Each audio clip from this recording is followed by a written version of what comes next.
Welcome everyone to the joint PANS-BSN webinar. Myself and Raja will be your hosts. So my name is Jessica and I am the ECR representative for the BSN, which is, of course, the British Society for Neuroendocrinology. So we are really, really excited to be hosting our fantastic panelists today who are going to be talking to you about that career transition from postdocs to PIs and everything that you need to consider in terms of timelines and decisions for making that change. So firstly, actually, Raja, do you want to quickly introduce yourself, give a background into you? Absolutely. Thank you, Jess, and thank you everyone for joining us today. We are really happy to have you all. And we have audience from almost all over the world, so this is really exciting. And I'm Raja on behalf of PANS, or the Pan American Neuroendocrine Society, and the PANS Early Career Development Committee. And at PANS, we have been running this webinar series for almost 3 years now. And this year, we are really excited to have the BSN join us and collaborate with us on this one. And for those of you who don't know, PSN, or the British Society for Neuroendocrinology, is a scientific society dedicated to promoting research, education, and collaboration in the field of neuroendocrinology.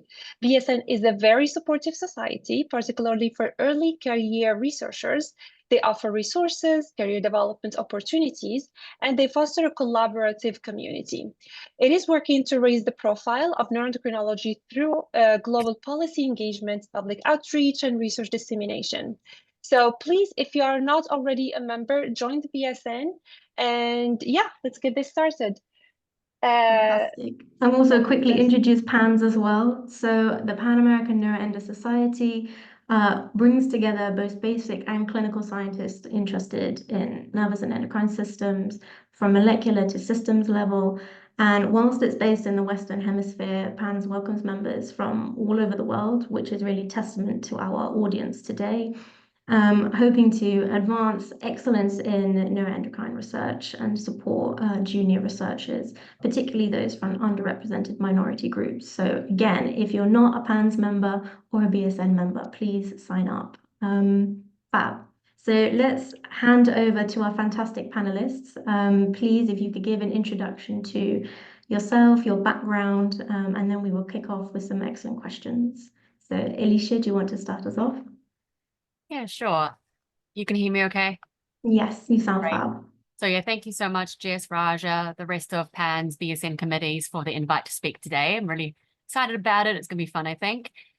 So yes, my name's Aleisha Moore. I'm originally from New Zealand and I did my PhD at the University of Otago there with Rebecca Campbell, where I studied the role of GABAergic cells and the pathogenesis of polycystic ovary syndrome, which is the most common form of infertility in people with ovaries worldwide.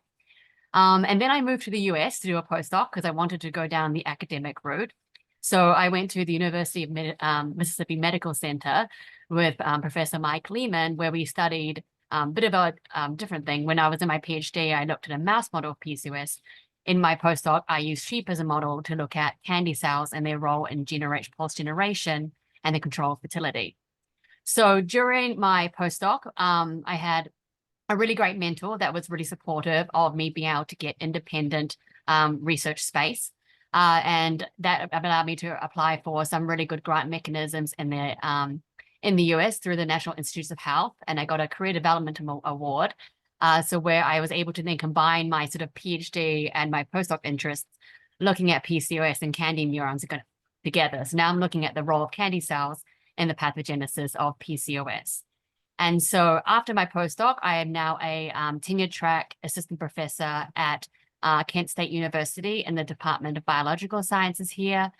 I've been a assistant professor since 2021, so I'm now in my 4th year.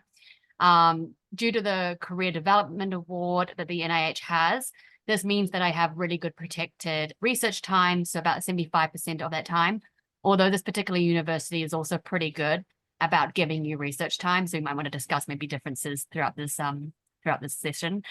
And and the rest of the time is split between service and teaching. And so I think so things that people might want to chat about, especially when it comes to differences between the postdoc and the PI time, is that sort of inserted responsibility of teaching that does take a good chunk of your time. during the expectations of getting your lab started and getting your research started. I think that was it for my little introduction. Oh, my lab. So I've been able to grow my lab a little bit over the last few years. I now have 3 PhD students. One of them is post-candidacy. And so for those of you who aren't in the US, so basically PhD students in the USA, they have approximately 5 years. And the first 2 years of really heavy in coursework and preparation for an exam, which allows them to transition from being a PhD student to a PhD candidate. And once they've passed their candidacy, then they can focus on their thesis work. So when you're just starting as a PI in America, you might find that your PhD students are more like focused on coursework and slowly getting into the research. That's one little difference also. So 3 PhD students, 1 post-candidacy, 2 pre-candidacy, technician, and some great undergraduates, because I find that the US students are really, really into getting into research really early here. Okay, and that's me. Thank you so much. Fantastic, Aleisha. Thank you. Aleisha. Ricardo, do you want to introduce yourself? Hello, everybody. My name is Ricardo Biondi. I am from Argentina. I was born here, studied here, did my PhD in Argentina, in Buenos Aires, and then did a postdoc in France, 4 years in Scotland, and then many years in Germany before returning to Argentina. So I have my laboratory now in Argentina. The reason why Mariana Fernandez invited me to join today is because I had a very particular transition to PI, because after a very successful postdoc in Scotland, in Dundee, I was not finding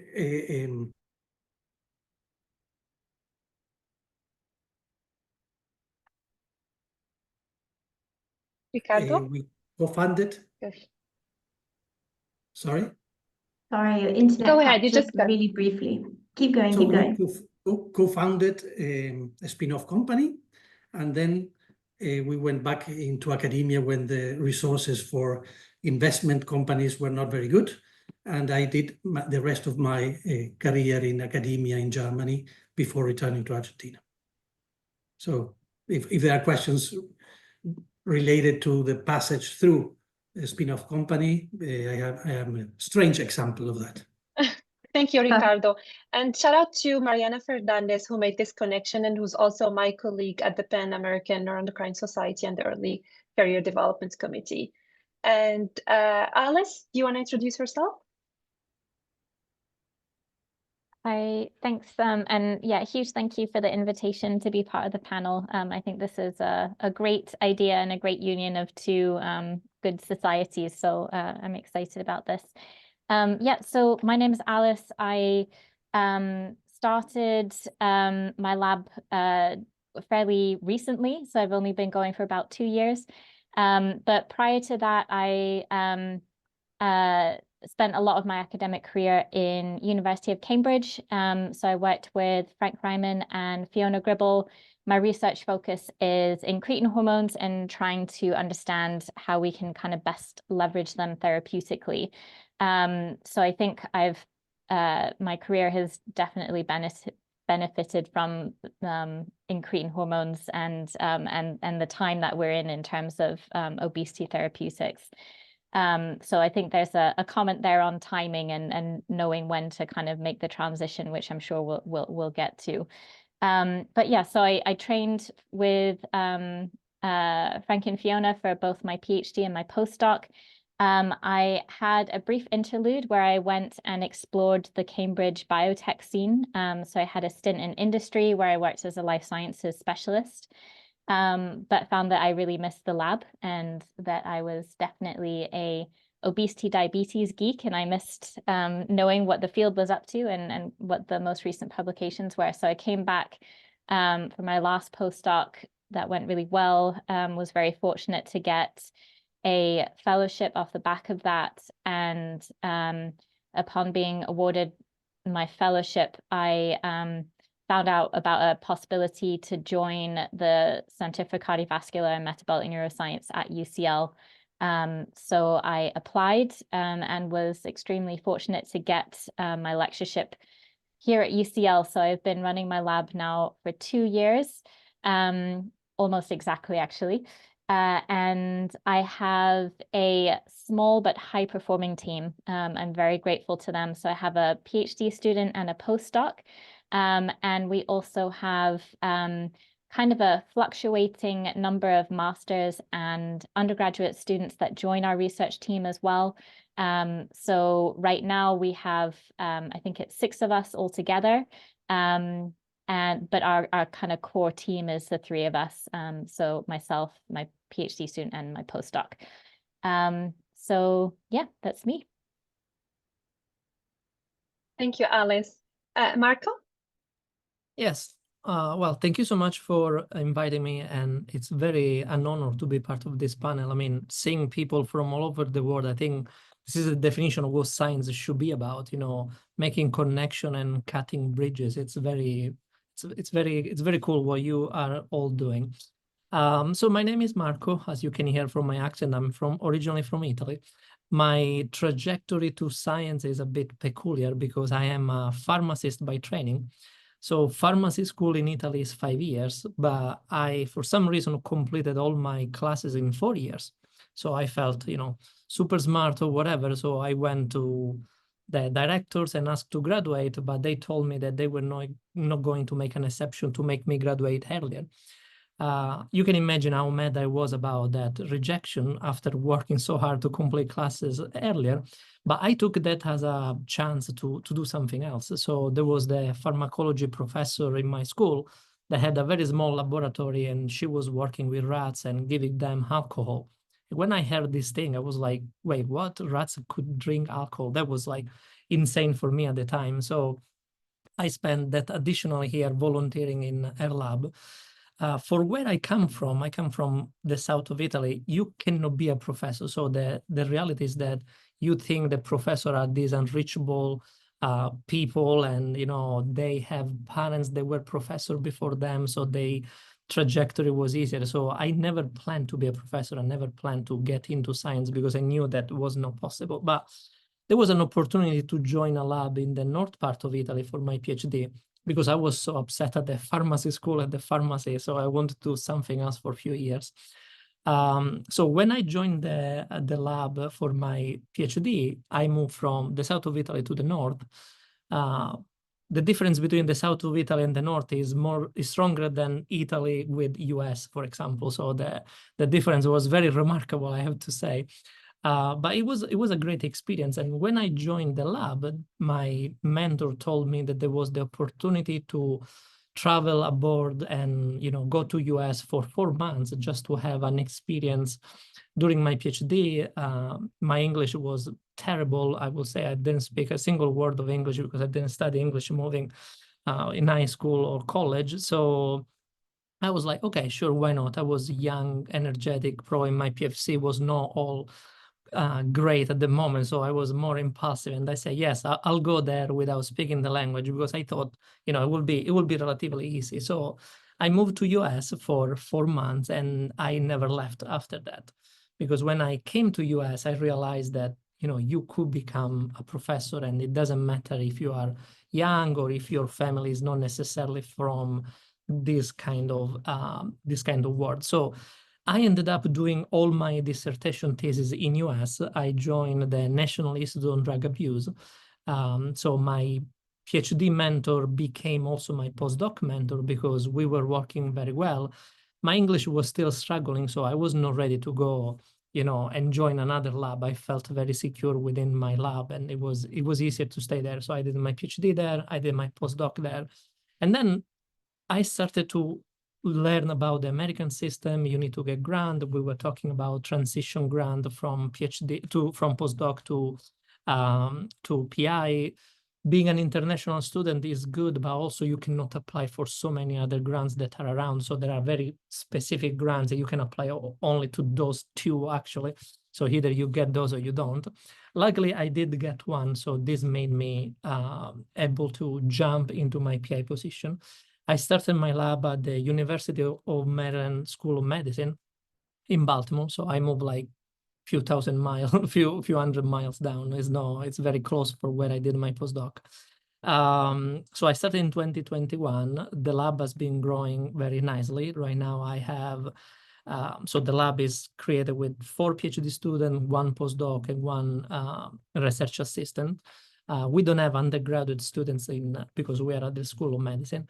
And in this moment, as we speak, I'm going through the, creating my tenure package to move from assistant to associate professor with tenure. And it's yet another moment of learning, and hopefully it will go well. So happy to be here.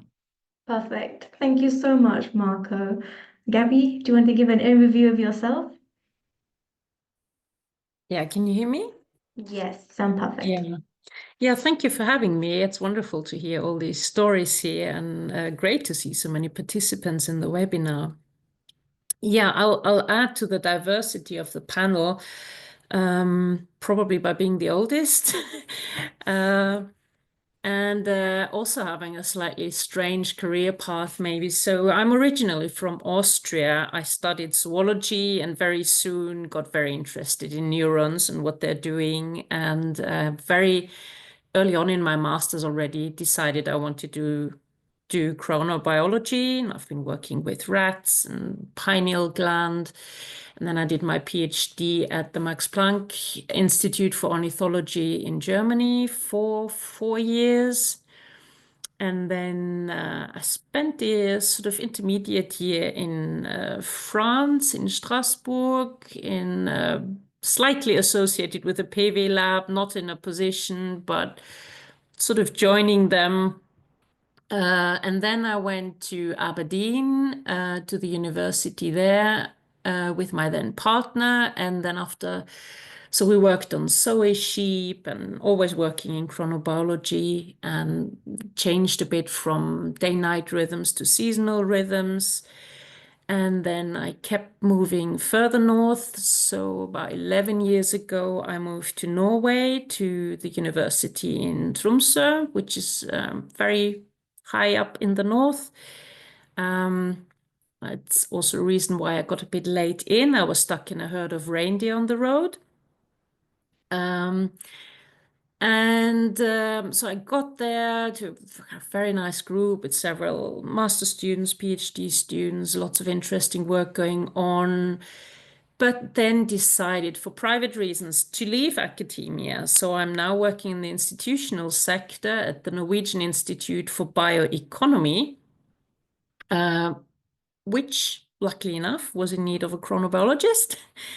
So I'm doing very much applied work now, but I'm also I'm still doing my hobbies. So we've just published a lot of work on sleep and metabolomics in reindeer, which is very academic. But I also do very applied projects, like how can you count reindeer with drones and all sorts of weird things I didn't know I could do.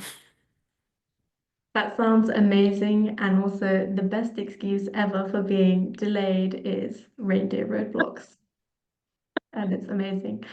Mariana, please round us off and give us an overview of yourself. Okay, thank you very much. Thanks a lot for inviting me, and it's a pleasure to be here, and I'm glad to see how many participants we have today. So yeah, my career story is also a little bit strange. So I'm Argentinian originally as well. I'm a biochemist by training, and then I did my PhD in Argentina. I finished it in 2010, so some years ago. And then I decided to move. So the topic was neurotoxicology, neuroendocrinology. I was already kind of feeling passionate about that. And then I moved to a neuroendocrinology lab in Madrid, in Instituto Cajal. I was there for 2 years. And then I went back to Argentina hoping for a permanent position, which I got in CONICET. And then quite quickly after coming back to Argentina, I decided that I wanted to move back again to Europe. So then I moved back I leave this permanent position, and I also had a teaching position at the university. And it was a little risky move back then, but then it paid back, and now that I see it from long time. So then I decided to go back as a postdoc to Europe, to Germany, and I was there for around 7 years. So halfway in Germany, I got my first project as a project leader. And before that, I moved everywhere with fellowships. So I always had to plan a project and apply for a fellowship and get the fellowship. This was quite difficult and quite challenging, but also built a little bit on me my independence, of course, of at least thinking independence, and also like the strength to face all these frustrations when you get this email saying like, unfortunately, you don't get the fellowship this time.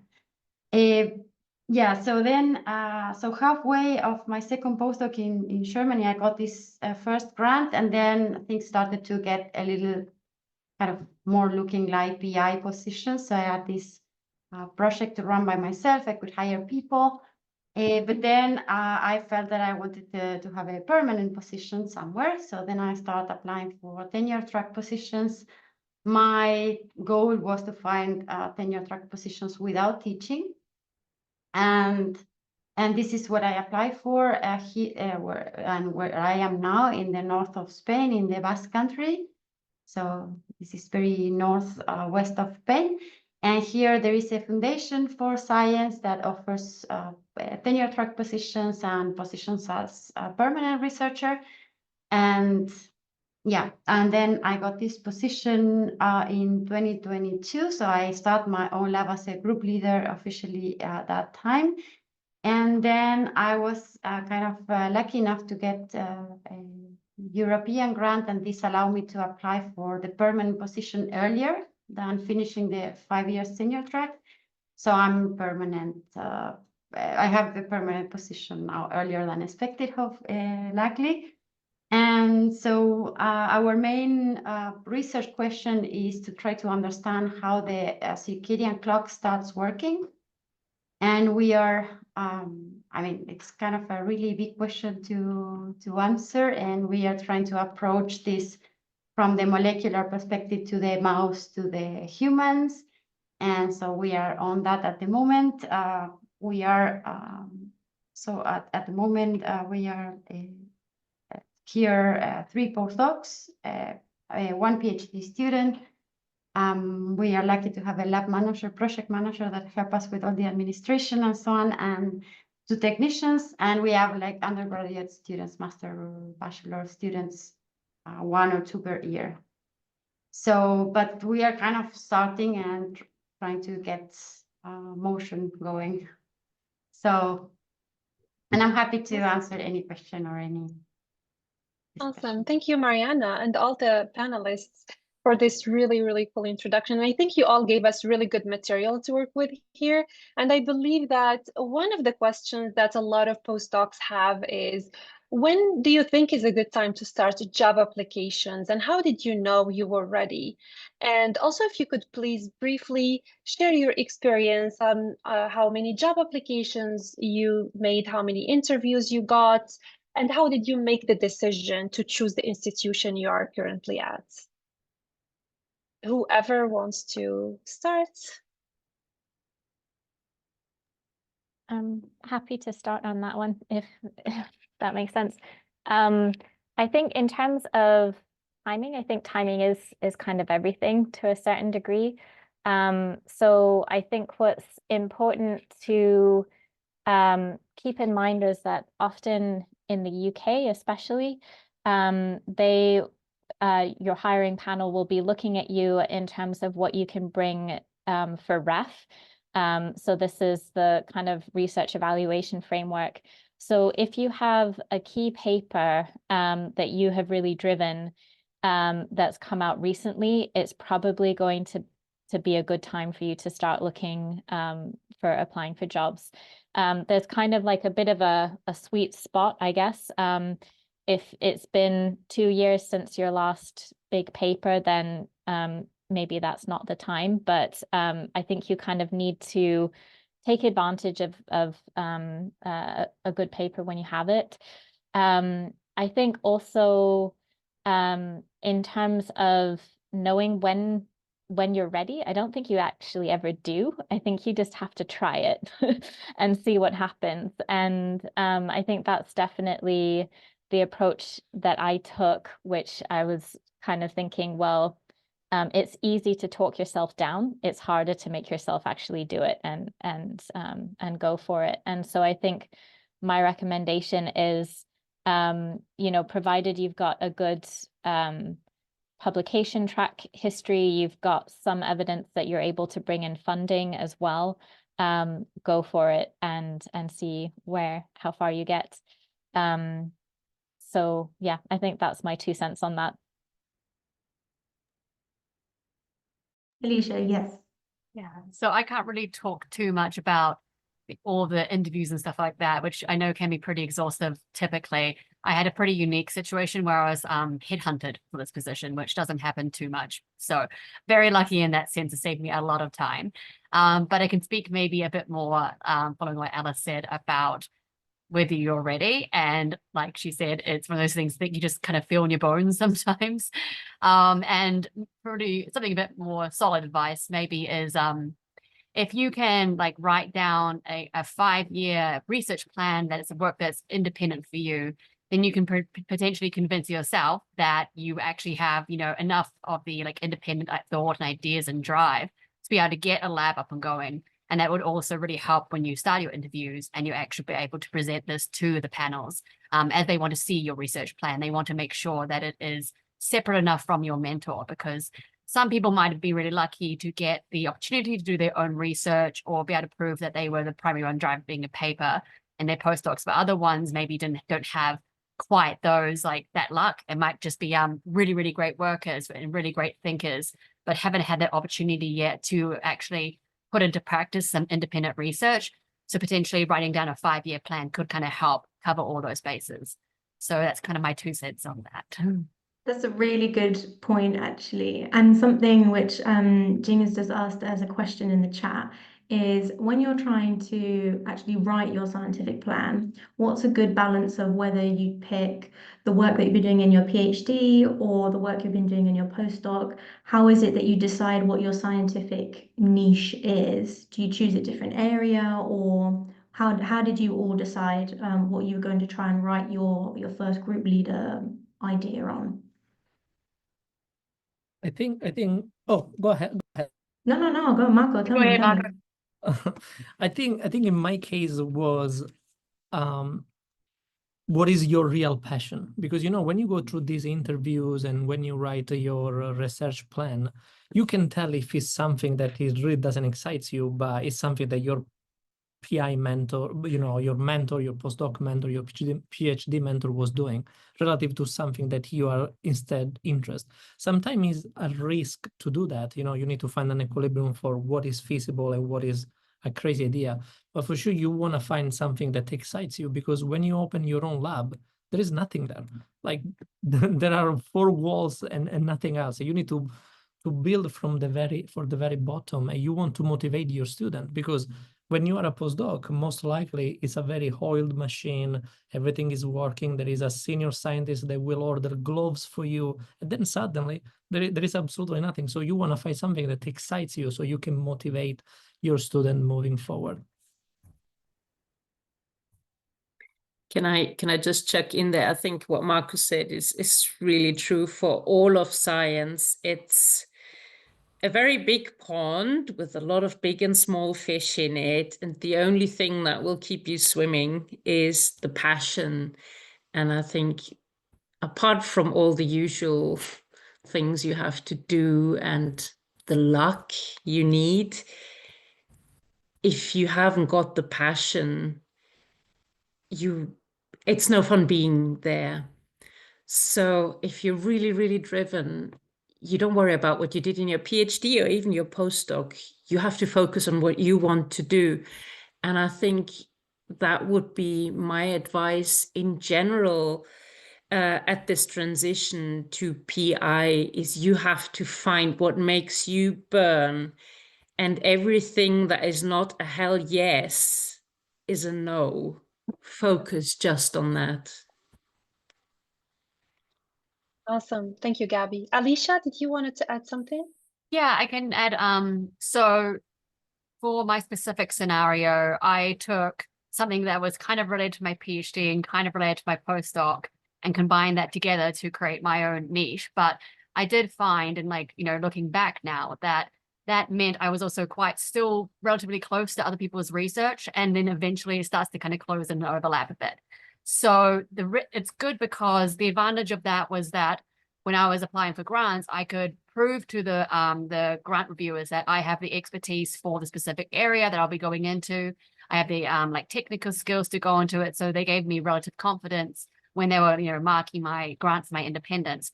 The bad part being that, you know, like I said, it becomes pretty saturated, that area. So it's not necessarily a bad thing, I think, to have a really good idea in something that's a completely different area to what you did in your postdoc, because that might give you that room, because it takes a long time to get a lab going. It takes a long time from those four walls to get people to kind of like do the work while you're, you know, in the office, grant writing and teaching and all that sort of stuff. So having that distance might be good.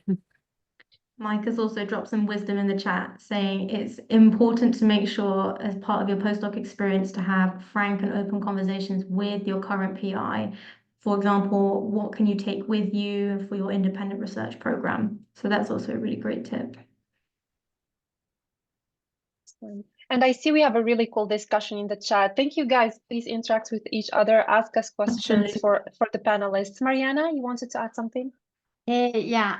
I of course agree with everyone, and especially with this idea that you can only do this if you are passionate about it.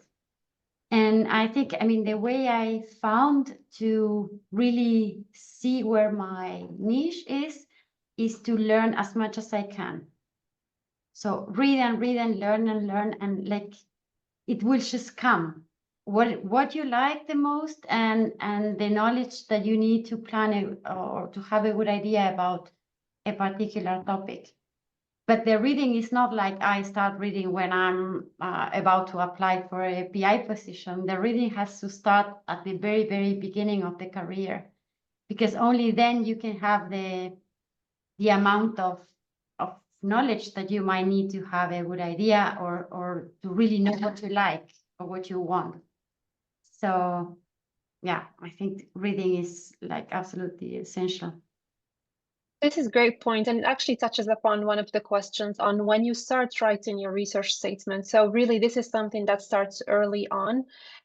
You start developing ideas on topics you really like and you build expertise on. So you start actually thinking about your research statement way before the application process, because by the time you start applying, your ideas have to be already kind of cooked. So we have a really good question in the chat from Christina. She says, finding job offers in academia is not obvious, specifically when you look in different countries from where you are working. Do you have any advice on how to keep the loop updated on offers in other countries? This is more for people who are looking for job applications elsewhere or for job positions in another country. Anyone have an insight? Alice, please go ahead. I think just on that, I think it's probably really important to lay the groundwork in terms of your networking early, because it's, I think it will always be better for you to start your lab in an institution where you at least know somebody else. And often, you know, when you interact with people at BSN and kind of PANS meetings as well, you're generally meeting people who have a shared research interest. You kind of get a feel for how those people are going to be as colleagues as well. But if you make a good impression, they'll be making the same sort of associations about you. And when there is an opportunity that comes up in their department, they're likely to kind of reach out to you. So I think setting up a lab is hard. If you don't know anybody there, it can be a very lonely experience. So I would highly recommend making sure that you're using your network and you're building your network, and you go where you have some friendly faces, I would say. Very sage advice. Ricardo, did you want to drop some thoughts? Yes, maybe following on that, which I agree, is that it is really difficult when you are abroad, when you want to, for example, go to a different country where you don't have the network. Maybe like Marco did, just a fellowship for some months. After they know you, then the network appears, and then you find lots of avenues. But you need to be there, I think. And if I can add, this is a very critical component. You want to know somebody there, and mostly you want to know the experience of the others before you join any school or any department. Otherwise, it could be a disaster. Like, you know, the difference between being a successful PI and being this disaster kind of experience is very, very tiny. One first passage to go back to the main question will be to get notification from, like, I don't know, SFN jobs or science career. You know, they have newsletters that everybody around the world put their job ad in those lists. So you can go through the list and say, okay, I want to move to Baltimore. Now I know Marco is in Baltimore. Let me reach out to him. Do you feel good with University of At least you can, you know, kind of screen some of the school that you want to apply to. And then, as Alice was saying, trying to reach out and try to see if you know somebody over there. But you need to start from somewhere. So I think those resources that are online are really helpful. With a lot of jobs during the job season, you will see an explosion of ads. Absolutely, a really good point. I'm going to move the conversation to money. So I want to discuss startup packages. What are the differences? What are the certain types? What support do you need from your institution when you're moving? What do people need to know in terms of when they're shopping for positions? What's a good offer and what's not? Anyone is free to take that.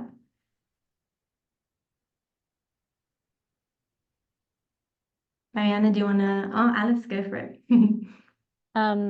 I think it's probably important to note that there is a big difference between US-based jobs and well, definitely UK-based jobs. So in the UK, if you want to start your lab, your startup is going to be orders of magnitude less than what you get in the US. So really, it's critical to have your first grant, your first fellowship pretty much straight away, because otherwise you can't really, well, A, you probably might not get the position to begin with, but B, you can't really get off the ground on, I mean, the range of startup funding is 15,000 up to about 30,000 is one of the highest startup packages that I've heard of. So really, that's buying you a fridge freezer, a centrifuge, and a set of Gilsons. So so you really need to have funding sorted, I think, before you start. So I think when people are, you know, if you're looking to move countries or weighing up where is the best kind of system to be starting your lab, be aware that the US system is not the typical system, I would say. In terms of what's important from your institute when you start, I think that there can be, even though on paper your startup funding might not be that huge, there is a lot of kind of informal startup help that you get. So again, if you're moving to a place where you know people and you are in a good kind of thematically related area, often there will be PIs that remember what it was like starting up a lab. They'll have an old, you know, slice microscope or something like this, and they will give this to you, and that can equate to something that might be around, you know, £50,000 worth of kit. And I was really fortunate that that was my case. So even though on paper the startup funding might not be that huge, you know, if you have generous colleagues or you have people who are working in a similar field, you can kind of make up for it. But in terms of what you need to look for from your department and get assurances from your department about is whether they can prioritize you for some of the internal funding calls that you get at universities. So often you will have these, here they're called like CEF grants. Again, I was quite fortunate that my head of department was kind of put my proposal, gave it priority to a certain degree because I was new. So you can get extra funding that's not specifically written in your offer letter, but you just need to make sure that you're communicating with your head of department or your line manager and saying, are you going to support me for these calls, have a list before you start about where you're going to be looking for what type of funding as well, because not all research grants will allow you to buy certain types of equipment, etc. And sometimes it's the really boring stuff that's hardest to get. So something that is, a cooling microcentrifuge, sometimes you can't get funding for that on project grants. So it's good to have a plan. It's good to know people, and it's good if you can inherit equipment if you're working in the UK. Awesome. Thank you so much, Alice. Yeah. Sorry. I think I would totally agree with that. I can't say so much about differences between Europe and America. I've never had a startup grant. That's how old I am. We didn't really have those, at least where I was moving. But I do think you should not underestimate the value of a good network, and that goes back to our last question. It's all about network, and even now I still benefit from for example, my BSN network, which I established when I was a PhD student, and I joined the BSN when I was a master's student. So you're all already doing it. Be seen at the conferences. You're all doing the right things. Definitely don't isolate yourself. One thing I would like to add is, in a lot of startup packages, you get a year free of teaching. And in my experience, you end up doing loads anyway, because you come to a new place, you want to make sure everyone's friends with you, and you say yes to a lot of things that you probably shouldn't. So one advice from me would be, if you have enough teaching experience for your CV, really try to stick to that and reduce the amount of teaching as far as you can, and rather write grants. That'll benefit you more in the long run. Totally agree. This is really good advice. Always when it comes to money, things get a little hard. So I think from time Ricardo, you wanted to add something? Yeah, I wanted to comment on something, because you told us that there were people from all over the world. And I think that maybe for some people, like people from Argentina, listening to all these starting packages explaining UK and US, it's a little bit like Mars. And really, and the point is that I think you have to be there to learn how the system works, to apply directly from abroad without knowing the system. So it's the network you created, because, I mean, it's sometimes difficult to create the network when you don't have the money to go to the conferences. So being there, at least for a few months, you get to know the people, you get to know the system, and then you will find your way better than, I think, traveling for a few months. There might be more opportunities, like the example from Marco. And actually, when I went to, I mean, it was like, I did not stay there, but I mean, I was a student at Instituto Pasteur 4 months, and then I went to that laboratory. They knew me, and they said, "Oh, we want you there as a postdoc." Knowing the people, I think it's not so easy to create the network when you are far away. And traveling for some months is, I think, something to consider. This is a really good advice, especially for those in underrepresented countries. Please do know that networking matters for so many things. And yeah, also when it comes to money and grants, and go network, discuss your ideas and reach out to people, because a lot of people are willing to help. We want to talk about managing people after talking about managing money. I think one of the most questions we usually have is, how do you hire a team? What are the criteria that you look for when you're hiring a team? And we would love to know who was your first hire. So anyone wants to take the lead on this question? Marco, please go ahead. So this is a great question. And, you know, at the beginning, you think you're going to hire somebody like you because, you know, you come from your postdoc, you know exactly how long does it take to do one experiment. And then you realize that there is not another you, and this is not a negative thing. Actually, it's a good thing. So in order to, you know, get a good lab and a diverse kind of lab, you need to work on yourself, and you need to work on, instead of, you know, creating a tiny yourself in the lab, you want to get the feedback of the diversity of other people that will enrich your experience more than what you think of. But at the beginning, you know, as I said, when you have an empty lab, you think, okay, I'm going to hire somebody who will do exactly what I'm doing the way I'm doing, but that will not happen. So you need to make sure that you are open-minded enough to listen what the new trainees have to bring and listen what they really want to achieve within you, because it's a collaboration. It's not like they work for you, under you. The mentality needs to change in the sense of, you know, we are building this from scratch all together. Your success is going to be my success. If a trainee gets a grant, it's good for my lab. If the lab gets a grant, it's good for the trainee. So the thing is, overall, is the mentality that needs to be like, instead of hierarchical, it needs to be like, we are here, you know, we cry for bad things and we smile for good things all together. That's my approach to hiring.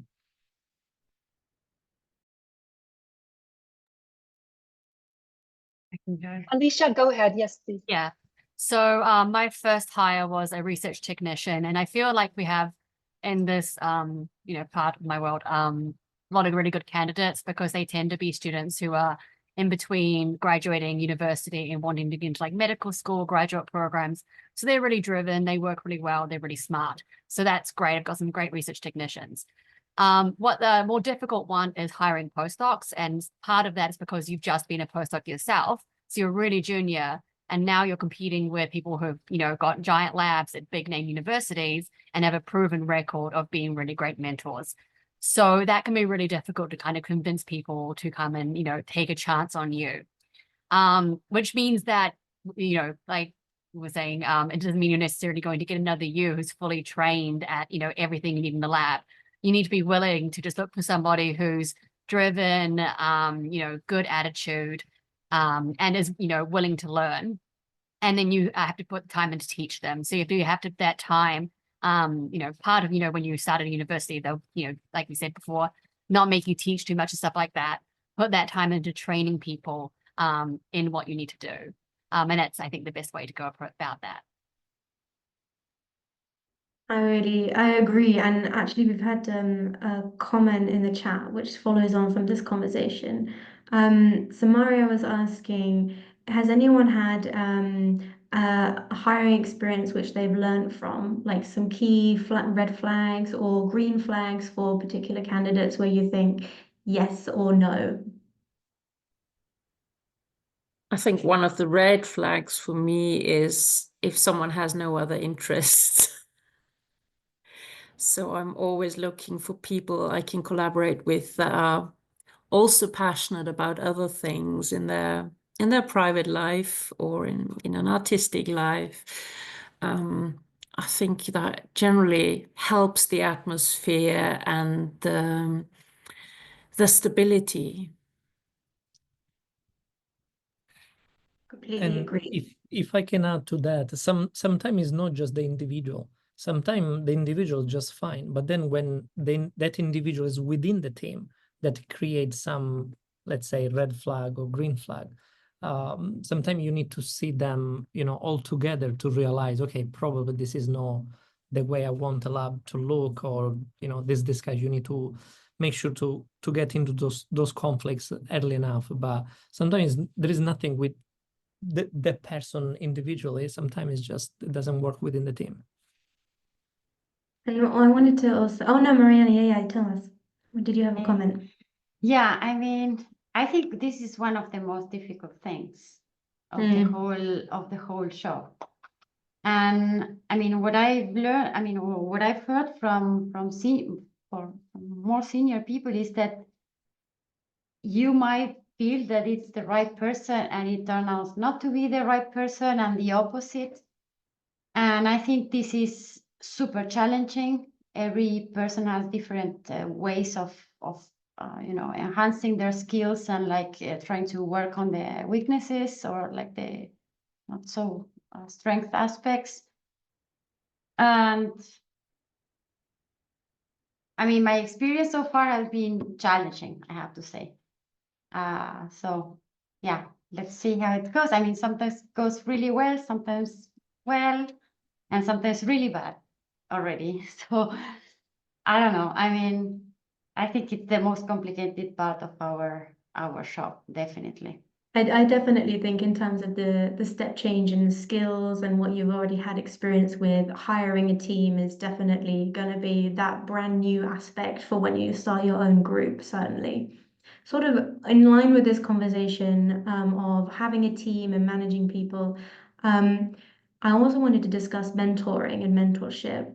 Do you feel that for your applications for new lectureship positions or new group leaders, did you have to evidence mentoring or how you have extended other people, or does that come later? What are your experiences yourself? Aleisha, did you want to comment or kick us off on that vein? Me? Yeah, so I wouldn't say that I had extensive mentoring, like you would as a PI sort of thing. But I think if you can show evidence that you helped to mentor maybe the PhD students when you were a postdoc and stuff like that, that does seem to be quite sufficient.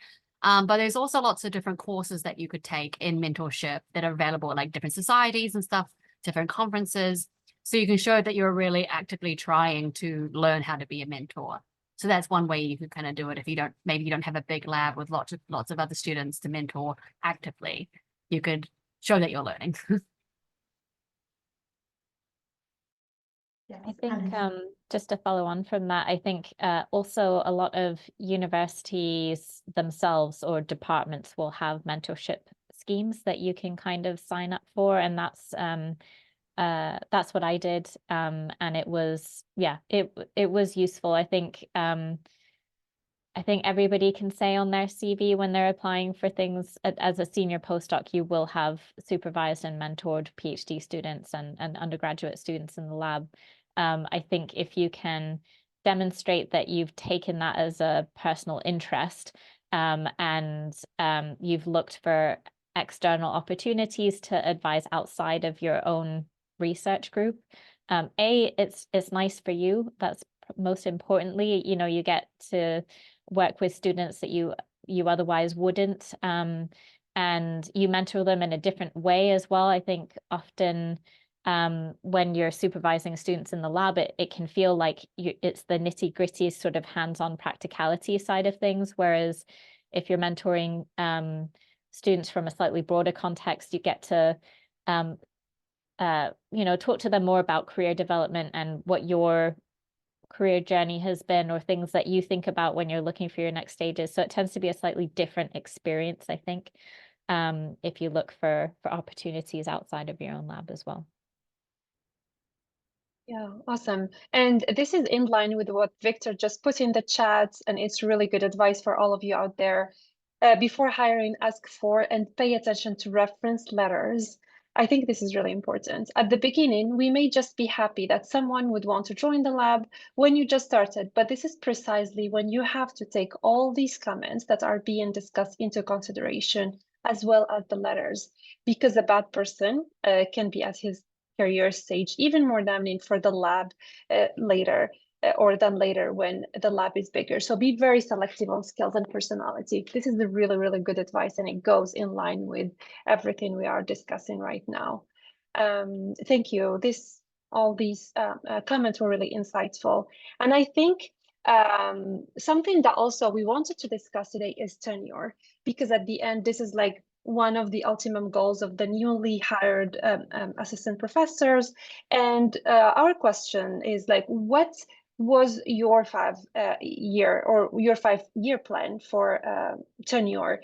And are they kind of really any unexpected or unwritten expectations for new faculty that will be considered when applying for tenure or promotion later?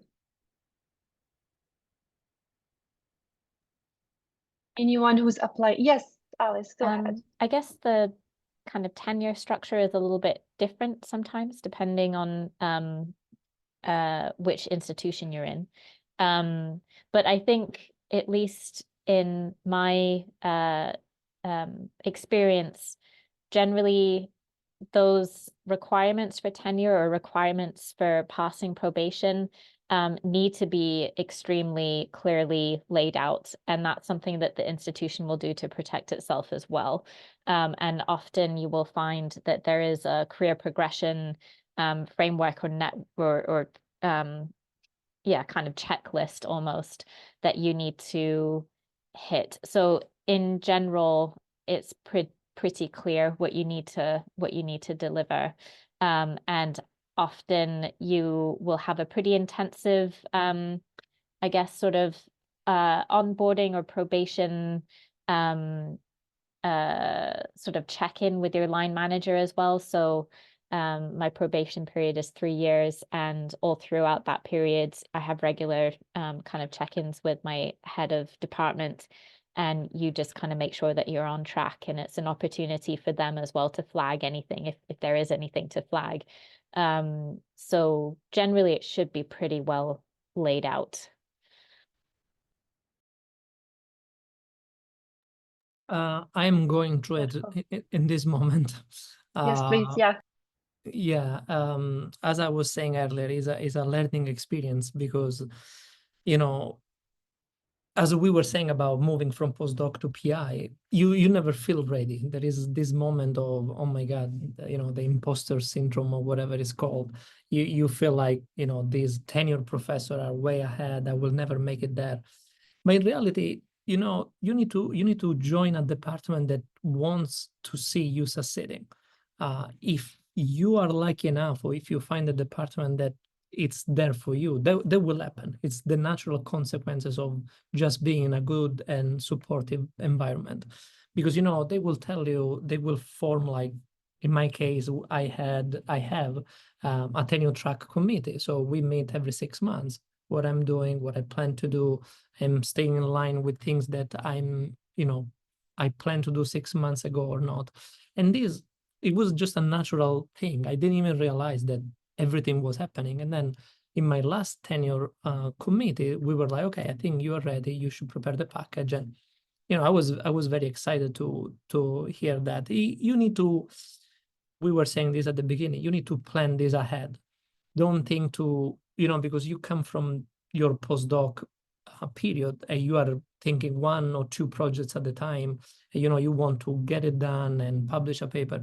Now it's time to start thinking about more prospectively what I want the lab to look like in 5 years' time. And you need to think what you need in those 5 years.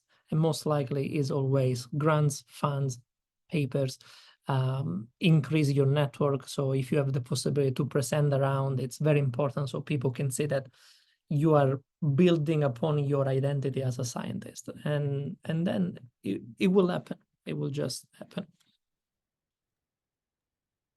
I would say that it's really important when you're interviewing to make sure you look at the there are written requirements of the department for tenure, and make sure that it aligns with what you want from your time as a tenure track assistant professor or whatever.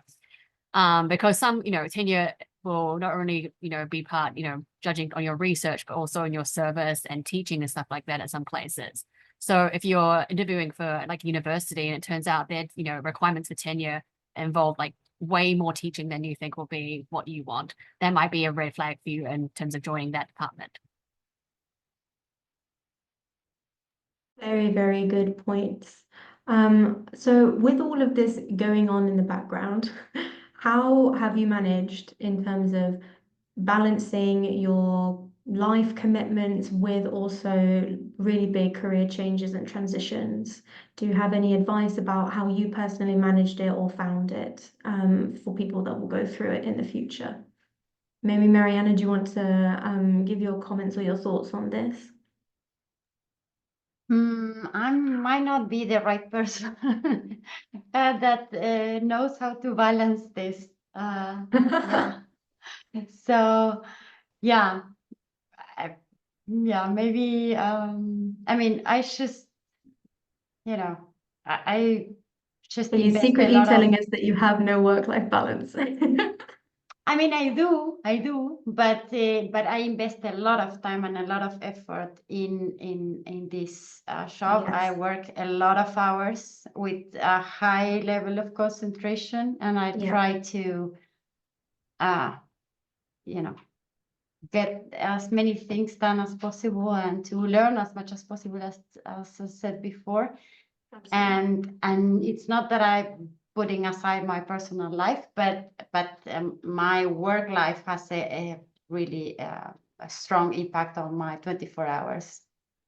So I might not be the best balanced person to ask. But do you think maybe that is probably common for everybody's experience, that this time point in your life requires more energy, and then the other side of it, you'll have a bit more I movement? think so. And I think it also goes with what we said before, the motivation and the passion for it. When you Yes. don't feel that this is a job, and when you feel like you like it enough to, you know, to spend a lot of hours, and you still find it nice and enjoying, then yeah. But definitely, I mean, until now, this is the worst part of the career in terms of difficulty, at least for me, like the transition. I think sometimes it's a little bit too much to take in, and you don't have experience for some things, and yeah, and you feel a little, yeah, overwhelmed. But you know, it's as it is. But I heard it's getting better after these transitions. Now, go for it. I will tell you in 5-10 years if this is true or not. Every time there is a transition, people will tell you it's going to be better, but it looks like it's going to be worse. It's not going to be better. Yeah. But I've heard it's getting better. I hope it's true, and they are not lying to me.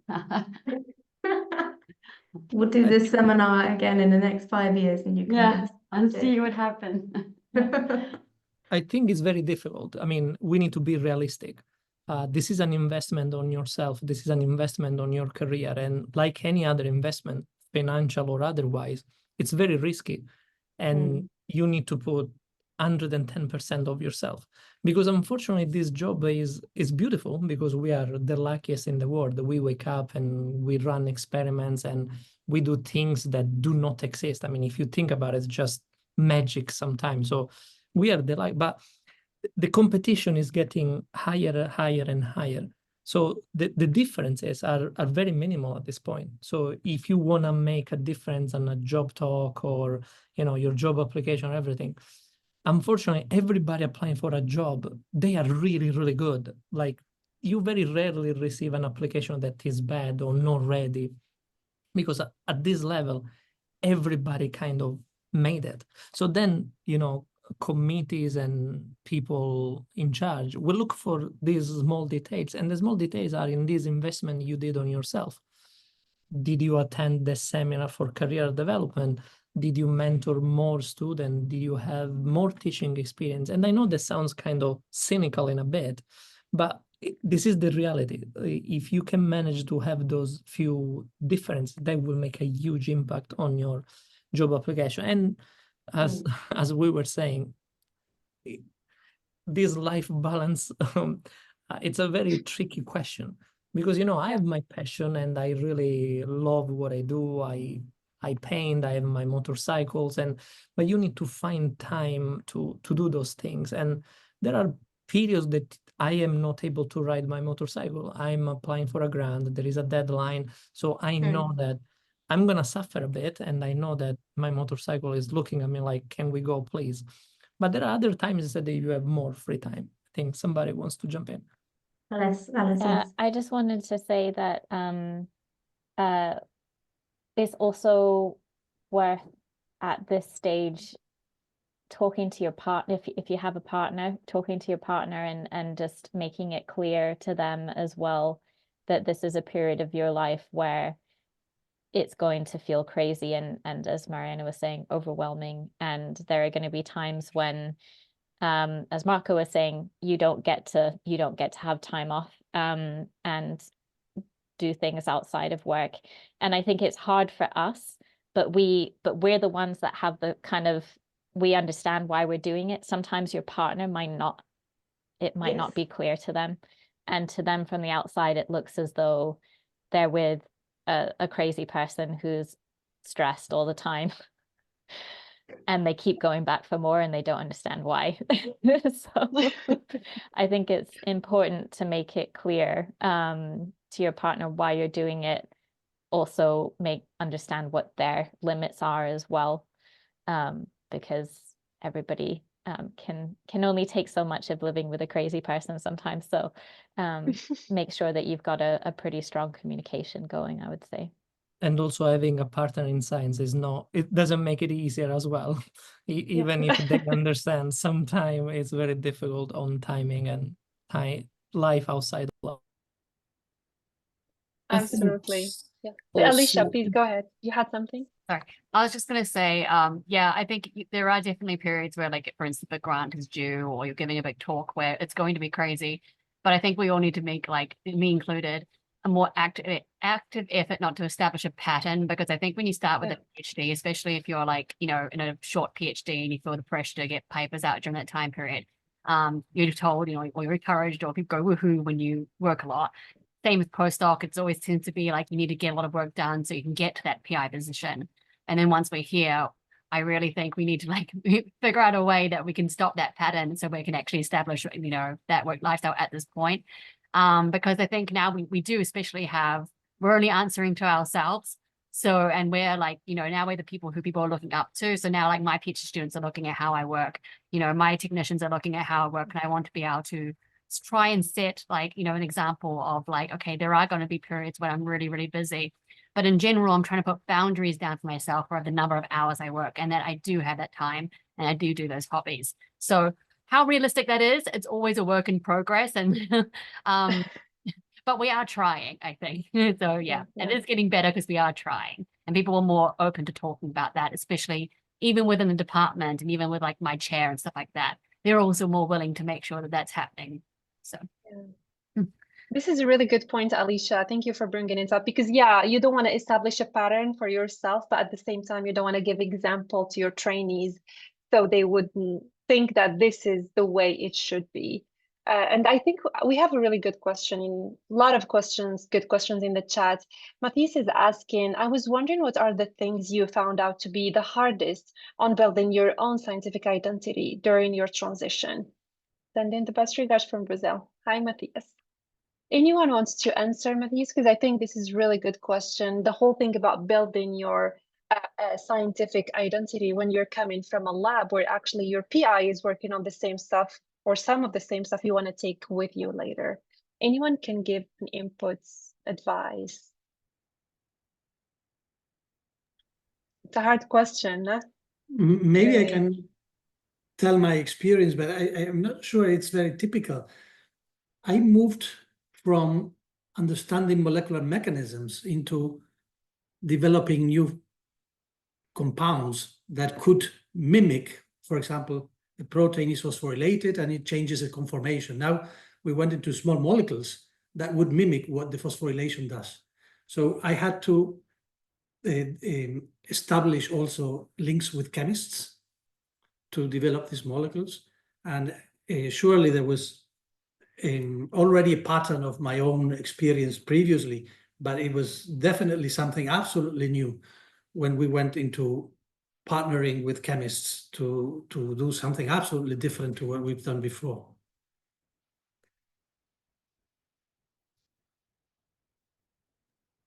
I think probably I'll be repetitive a bit, but it goes back to believe in yourself, a kind of advice, you know. The pressure is too high. If you start thinking about the PI, the competition, and people going on Twitter showing how everything works perfectly in their lab and how many papers they have and how many, you will waste so much mental capacity on those things rather than focusing on what is important for you. And if you do something that you really like, this will come back to you. And importantly enough, you need to transmit this to your people, because you can have all the ideas that you want. If you do not motivate your people, the lab will not go ahead, because moving from postdoc to PI, you need to learn so many more jobs, because when you're a postdoc, you are doing your experiment, then suddenly you have to teach, you have to go do courses, you have to manage a budget, a bigger budget. So you want to give yourself the space to learn all these things, and will require some time. So don't spend too much time on you need to have an identity, or what this identity is going to be. You have an identity, because in the moment that somebody offers you a job, you already have an identity that is different than your PI. Just keep working on that, and trust me, you cannot compete with your PI, especially because that's the nature of science. They had their lab for 30 years and your lab started yesterday, and that will not be the case. You need to accept that you are already at the bottom of the ladder, and then slowly but surely will happen. I think we have also, leading on from that point, actually, a really fun question in the chat, which is more general. So what does a typical day in the life of a PI look like?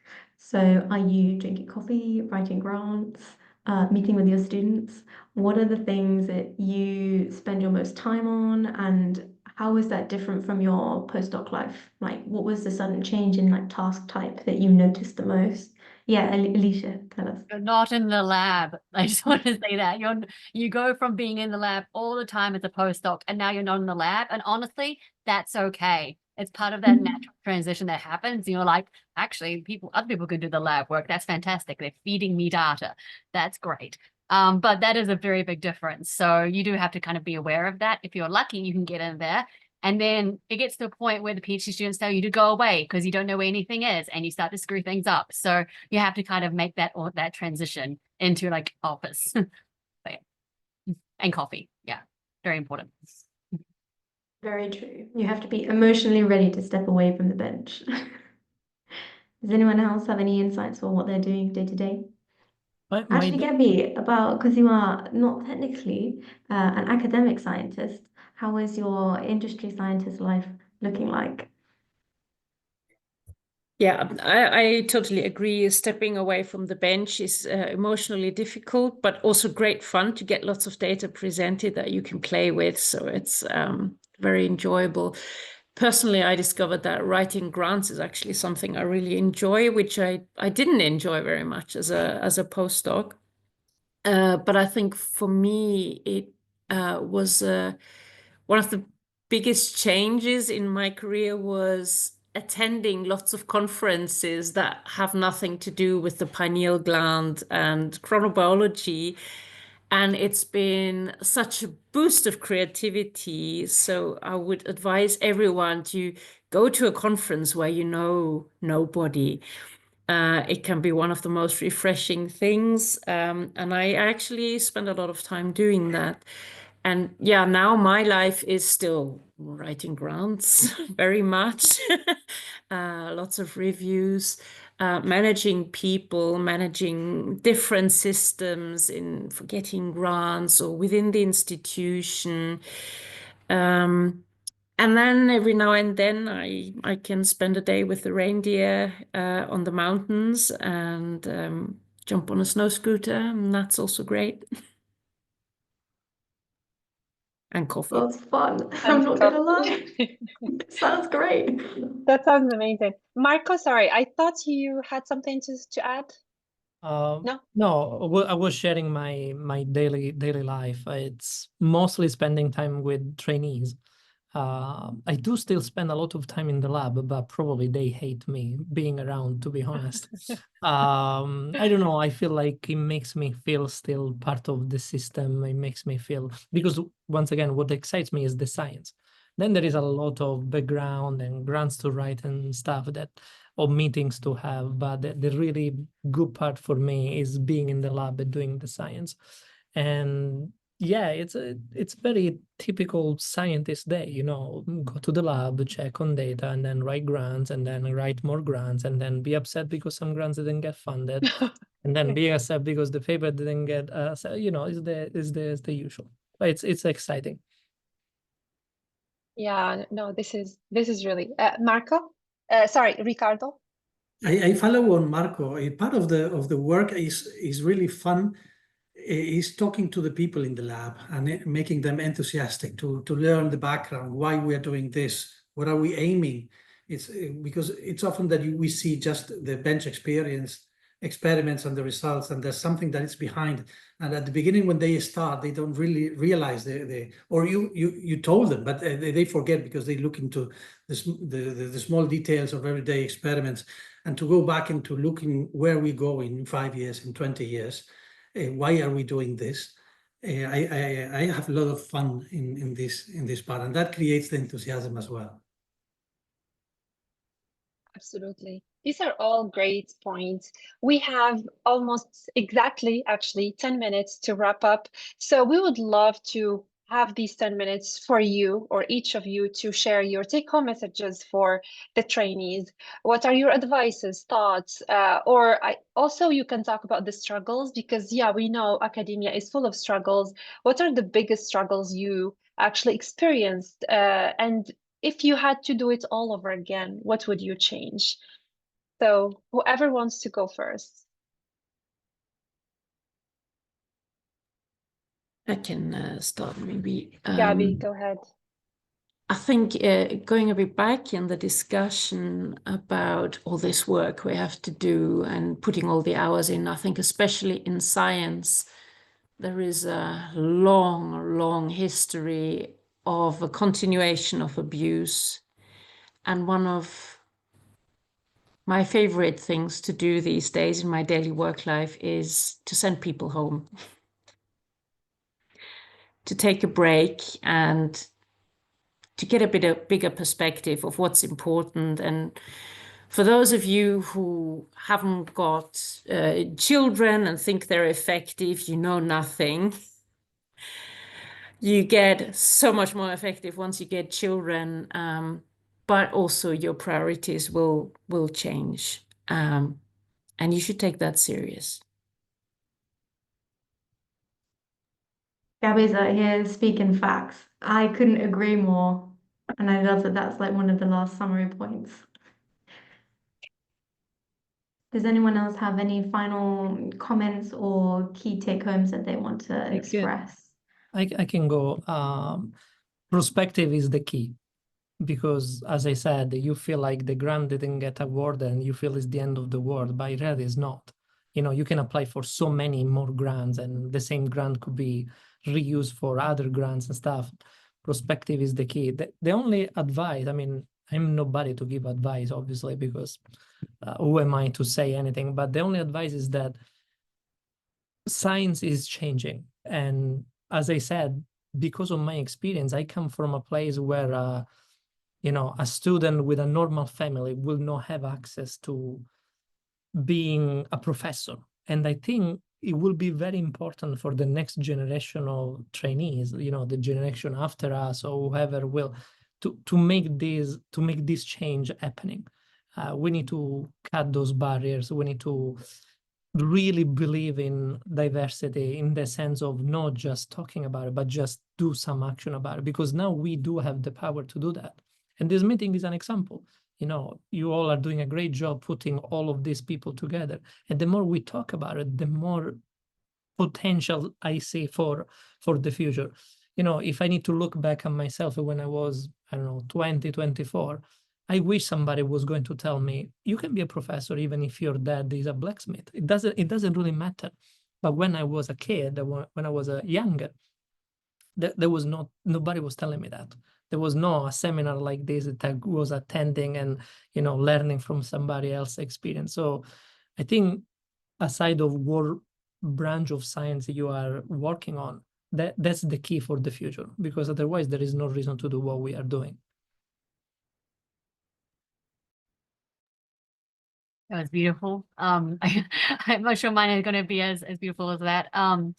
But I would say that it's okay when you're having this period where you become a PI to have a transition period where everything slows down. because you're going from potentially a big lab and now you're going to be starting from scratch, and it will take time. As Marco was saying, that's just, you know, part of perspective there. Don't worry about it. It happens to everybody, and people anticipate that's going to happen. So it's not going to be some like black mark in your record or anything like that. In the meantime, just really also focus, as well as building your lab, but building your sort of support network. So make sure that you're not only, you know, keeping in touch with your old mentors or people who have a positive, you know, point in your life, but reach out to as many new mentors as possible, especially within your university, and start building that, because that's going to be really important for you going forward. I don't know if I can kind of give my 2 cents and kind of build on what Aleisha said. So I think at this stage, the postdoc to PI stage, one of the strongest voices that is telling you that, you know, it's too hard or you can't do it is going to be coming from you. So I think that there's something that somebody very wise told me, which is, if you never try, it'll never happen, you know. And it seems obvious, but you need to tell yourself that you know, it's worth giving it a crack. It's worth giving it a go. See where you get, because you will probably surprise yourself. And on that, so building on what Aleisha was saying about building your network and building your support network, you will need that 100%. Something that I found most helpful was my peer mentor group. So finding 3 other postdocs that were looking to make that transition. And we just, you know, we shared example grants, we shared our fellowship proposals, we got feedback from each other. That was actually the best feedback that I had on all of my funding proposals that I submitted. So back yourself, build your own network. That network can be just as strong if they are, you know, senior researchers or people just like you, and give it a go, because you're the only one who's gonna stop yourself from doing it, essentially. So that would be my advice. Beautifully said. I could Ricardo. Go ahead, wrap Ricardo. up by just commenting that sometimes you can bypass some of these requirements to become group leader if you align with some needs of the society, and maybe there are societies that specifically are looking for this type of, and then the paths might be slightly easier. And the final remark is, be careful when you go to some place where you're committing years of your life, or you're planning to commit years of your life, if you are told about complex people in that place, because the complex people might be really damaging your life. I mean, that can be really, really, really bad. So just be very, very careful about when people tell you there are complex situations there. Very good advice. Mariana, did you want to round us off with some final words? Yeah, so I think what Alice said about getting people from senior, junior colleagues to get feedback, to, you know, talk about difficult times of or like about the science, or about like I think this is extremely important. I have done it a lot, and we do have now at the moment the groups of discussion that to help each other to, you know, shape a paper or to shape a project, or like, and I think this is absolutely gold, and it's something that it's in a way for free. It's just time, but it's totally for free, and you can learn a lot, and you can feel supported and like stronger, and I think this is essential. And I also think that I agree with you, Alice, that your worst enemy is yourself. When you feel that you are not good enough, I mean, you just need to try and to be patient a bit with yourself and with your process and the time you need for processing things and so on. But also always try to be honest whether this is really what you like, because when times get like bad or worse, then you really need to like it. otherwise it will be suffering. Absolutely. So that's at least what I try to also communicate to the people in the lab. You have to like it, and if you don't like it enough, I mean, it's okay. It's totally okay, but it's important to like it. I think that is a very fitting place to end things, that the passion for the science should be first and foremost that main driver. I just want to round off by honestly thanking our fantastic panelists. We have had such incredible responses, really open, genuine, brilliant advice. So everyone, massive round of applause to our panelists, just fantastic. And to Raja, of course, from PANS, and myself from BSN. We are over and out. Thank you very much for joining us all. We hope to see you at a meeting soon. Yeah, thank you, Jet, and thank you to the panelists for this really insightful discussion. Thank you for the audience for sticking with us. And at the end, if you are a postdoc transitioning to be a PI, we wish you the best of luck. We know you can do this. And if you are a newly appointed faculty, also congratulations, you made it, and we wish you the best of luck for the rest. Thank you all, and thank you to the BSN for the collaboration for this amazing webinar. And yeah, please reach out to us or the panelists if you have any questions. It was really good to see you all. Have a great day. All right, Or a take great care, night. everyone. Bye, everyone. Thank you.